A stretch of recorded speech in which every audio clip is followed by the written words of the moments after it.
À Tokyo, on l'appelle la Bubble Tower. Lancée au plus haut de la bulle spéculative il y a 20 ans, la construction de cet immeuble s'est très vite arrêtée, faute de clients. Et il faudra attendre 2002 pour qu'il soit terminé. Dans le quartier, tout le monde connaît son histoire. Je me rappelle très bien quand les travaux se sont arrêtés et quand les lumières se sont éteintes.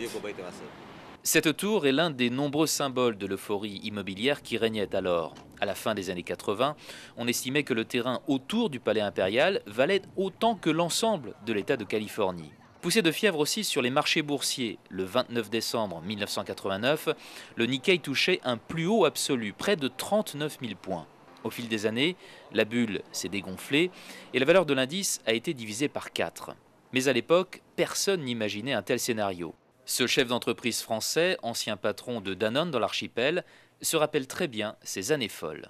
Le Japon de la bulle, c'était un peu comme arriver dans un énorme Disneyland. C'était une insouciance totale, c'était l'argent facile qui coulait, c'était les sourires, c'était l'espoir que demain serait meilleur qu'aujourd'hui. 2 décennies plus tard et avec la crise actuelle, les choses ont bien changé, surtout dans le domaine de l'emploi. C'était l'époque où le secteur financier embauchait à tour de bras. Même si on ne se donnait pas beaucoup de mal pour chercher un emploi, on en trouvait un. Aujourd'hui, on ne sait même pas si les grandes entreprises seront encore là demain.